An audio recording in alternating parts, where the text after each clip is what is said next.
You know what, recently मैं Japan and Indian society के बारे में सोच रही थी, दोनों में क्या मेजर डिफरेंस है। और मुझे जो चीज़ें दिखाई दिया वो है कि Japan is a problem solving society या फिर country. India is not a problem solving society या फिर कंट्री। ना कभी था, ना है, ना कभी होगा। मैं क्यों बताती हूँ ऐसा? देखो, यहाँ पे ना हर चीज़ का सोल्यूशन है, हर चीज़ का सोल्यूशन है। आपको क्या चाहिए सब कुछ मिलेगा यहाँ पे, एक्सेप्ट लेबर का प्रॉब्लम। यहाँ पे बाकी सब कुछ है। यहाँ पे better infrastructure, better medical system, better transportation, सब कुछ है। सिर्फ प्रॉब्लम क्या है? लेबर का। वो भी वो लोग सॉल्व कर लेंगे बहुत जल्दी। एग्जाम्पल देती हूँ, ठीक है। कुछ महीने पहले मैं एक एयर पोल्यूशन से रिलेटेड छोटा सा डिवाइस बनाने का सोच रही थी। मैं इस बारे में मेरे प्रोफेसर से बात किया तो प्रोफेसर बोला कि just do it, make it, क्योंकि सब कुछ है लैब में, ठीक है। मैंने सोचा कि भाई ये प्रोफेसर ऐसा बोल दिया, अब एग्जीक्यूट कैसे करूँगी? वो तो मुझे कभी सिखाया ही नहीं गया है, ठीक है। पर मैं बताती हूँ, यहाँ के लोगों में, हर एक लोगों में प्रॉब्लम देखेगा ना अपने लाइफ में, उसको सॉल्व करने का दिमाग उन लोगों के पास है। उसके लिए हायर एजुकेशन की ज़रूरत नहीं है।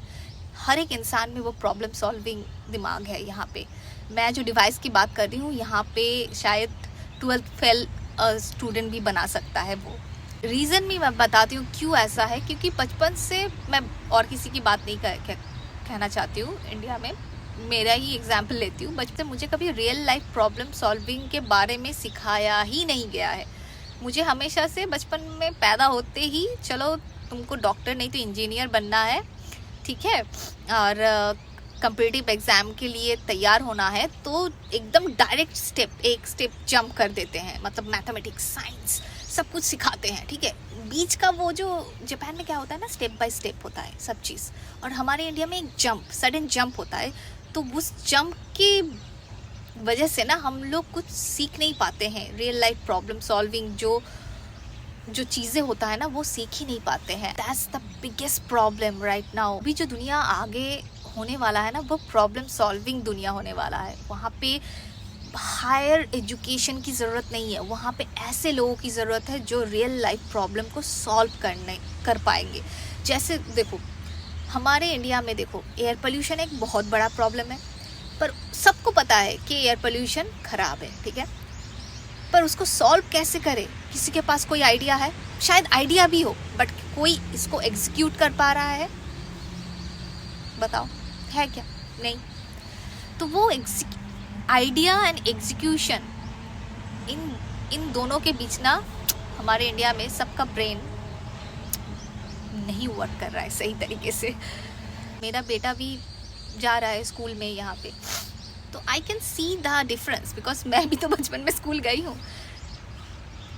यहाँ पे सिस्टम ही कुछ अलग है। ये लोग ना रियल लाइफ प्रॉब्लम सॉल्विंग में ज़्यादा ध्यान देते हैं, और जो मुझे सिखाया नहीं गया था बचपन में। Because of that I think that's why I can not execute. India में शायद बहुत सारे लोग मेरे साथ रिलेट कर पाएंगे। हम लोगों के पास आइडियाज़ बहुत है, बहुत तगड़ा आइडियाज़ है, बट जब इम्प्लीमेंटेशन की बात आता है, एग्जीक्यूशन की बात आता है, तब हम लोग फेल हो जाते हैं। हम लोग कर ही नहीं पाते, हम लोगों का ब्रेन ठप हो जाता है, हमारा ब्रेन काम ही नहीं कर पाता है, प्रोसेस ही नहीं कर पाता है। तो ये एजुकेशन सिस्टम में ना कुछ करो। नहीं तो बर्बाद हो जाएंगे हम।